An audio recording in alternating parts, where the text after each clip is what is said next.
Hi guys, Anna here again. Wow, check me out. Video number 2. It's official. I have a YouTube channel. Welcome to Odom 2.0. This is just an extension of my already online presence. A lot of people know me. I am not the do a video kind of person, so this is all kind of new for me. Since I went ahead and did the hashtag walk away video, I thought, what a better way to keep the momentum going and develop, my own little channel on the YouTube platform, kind of see where it goes, see what it can turn into, and just kind of build off of my first video. Today, I think I'd like to just kind of touch base with you guys on what you think about the requirement to have an ID to vote. I know people like David Hogg are really against the whole needing an ID to vote. And I dug into it a little bit. I really wanted to understand what the big deal is, what the hardship, and what's so discriminatory about having this law. And the only thing I could really gauge from the things that I read is a concern for our elderly and minorities.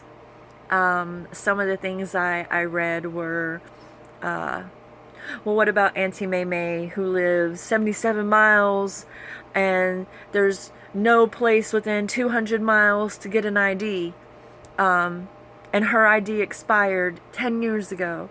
How is she ever going to be able to get an ID to vote in an election ever again? That is discriminatory against that woman.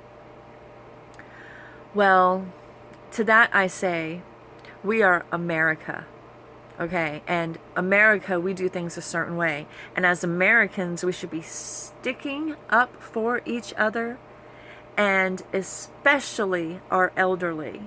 So if you know of Auntie May May, who is 77 miles away from the voter booth and 200 miles away from the nearest place to get an ID, I think it's important that we as a society come together and help those people get what they need so that their vote counts. I'm sure there's plenty of Auntie May Mays all across America who have this problem. Being too far away from a voter, not a voter ID place, but more specifically a place to get an ID. I have read that in a lot of different posts that the places you have to go to get an ID are quite a bit of ways away for some people to get to. And I'll get more into that in a minute. As far as minorities, I don't really see how that's an argument. We're all required to have the same thing to accomplish what we want in this nation. We are an ID nation. We do need our IDs for practically everything. I'm surprised we don't need it to wipe our butts, honestly. I need an ID to buy Robitussin, for Christ's sakes. I mean, we're an ID nation. How anybody is functioning in 2018 without an ID, I think is a miracle in and of itself. How you've gone this long and not needed one. Remarkable, really remarkable. But yes, so if you have a situation, if you're in a state where you know the places to get an ID are, just far and few in between, go to your local nursing home. Go to your Auntie May May's neighborhood and find out how many people in your community really do have an issue with making it to get an ID. I know here in Hawaii, I live on Oahu, there used to be one place to get an ID. You had to get there like 6 o'clock in the morning, and it was surely to be an all-day adventure waiting in line to get your ID. But I did it. I did it. I was one of the last that had to do it at the one building that would do it. Now we have satellite city halls across the island that will do IDs. And so I think it's a matter of population growth and letting your cities and counties know that you do have this other population of people who aren't anywhere near a place, a government building to get an ID, and how we can definitely make that a situation better for those people. But that's one issue, really, one issue. And honestly, I think if some of us really sat down and took the time to think about how we could help those people in that situation, it's an easy fix. It really is. And again, when we're talking about minorities and the elderly, the conversation of financial comes up, not being able to afford the ID, and to that I say, $25 for an ID. I know $25 seems like a lot to a lot of people, and that's why we have systems in place so that we can help each other out. Go to the Salvation Army. Go to your local church. Go to the financial assistant office. I'm sure all of these places have resources that can help people who need an ID, and not just to vote. Like I said, we are living in an ID nation. I mean, you really need to have one for everything. So it's not even a matter of helping you get an ID to vote. It's a matter of helping you get an ID so that you can function. And so there should be places, and even if there aren't official places, to help people financially get their IDs. Come on. Do your friend a favor. If you know somebody who is simply struggling in this life because they simply can't get an identification card because they can't come up with the money, help them out. I'm not saying you have to help the whole nation out, but I'm sure if enough of us took on one or two people that we're willing to help pay for them to get an ID, isn't that the American way? Just to be helpful and make sure everybody's voice is heard. Everybody gets to go to that voting booth and put in their say. It's the American way. And I think if we have citizens who need help getting that ID, then it's up to us to do that. We should be doing that. But I wouldn't say the requirement is a hardship or stopping people from voting.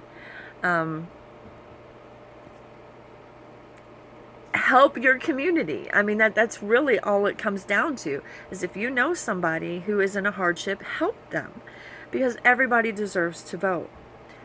But my bigger issue is with people who don't feel like it's important to have voter IDs. Because quite frankly, we're living in a time where just at the beginning of the year, we had 55,000 illegal immigrants crossing into this country monthly for like 4 months straight. I've been hearing for years now that, there's going to come a time when we're not even going to know who's voting in our elections, and that we're going to have mass illegal immigrants voting in our elections, and we're not even going to know because nobody's asking these people for any proof that they even live here, much less if they're citizens or not. I mean, how do I know that a third of Nancy Pelosi's votes didn't come from a bunch of illegals that crossed over right quick, gave her a vote, and now they're living it all up in the sanctuary city, waiting to get their piece of the American pie, and all they had to do was cross the border illegally and vote for a Democrat. Like, we definitely need, in this day and age, verification. The people voting in our elections have the right to vote in our elections. And if that means showing your ID to vote, well, I say, heck yes. I have to do that here in Hawaii already, so it doesn't change anything for me. But I absolutely think that this should not even be an argument. I think this should be a bipartisan issue where we all agree that our election should be fair, and our election should be only for American citizens, because This is our country. We were born here. Some of us, migrated here legally and became citizens. And we are America. We are this country. And we deserve to have a say in who leads this country. Not a bunch of immigrants crossing over our borders illegally and then not even having the decency to assimilate. Crossing over, with their flag in hand, and their proud shirts, but they want to live here.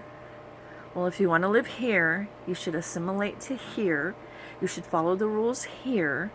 And if you know anything about coming to this country the right way, you'll know that once you become a citizen, it's America first. Not where you came from, America first. So the only way I know that somebody is voting because they truly love our country is because I know that they were born here or that they took an oath that they were going to put this country first. And the only way to guarantee those are the ones voting in our election is to whip out that ID to vote, just the same as we have to whip out that ID to buy that beer, buy that movie ticket, sign that contract, buy that alcohol, and of course, buy that Robitussin. I mean, we need IDs for everything. So to say needing it to vote is somehow a huge deal, no. It's only a huge deal for the people who want votes, but don't really necessarily care how they get them. And I'm sorry, I care about how our politicians get their votes.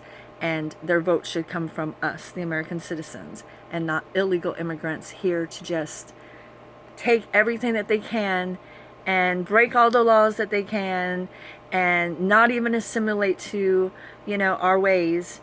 And then we're stuck dealing with, a really bad government because we let people make the decisions that shouldn't have been allowed to make the decision to begin with. So for people like David Hogg advocating against having to have your ID when you vote, I say it's people like you that I don't trust. I don't trust a government that doesn't care where its votes come from. You know what I mean? So anybody out there who's still on the fence on this whole idea, or just really doesn't know how to feel about the requirement, again, think about how many different ways from Sunday you have to go into your wallet and pull out your ID just for the most basic things. So when it comes to something like voting, yeah, I think it's pretty important, and I think it's okay that we do it that way.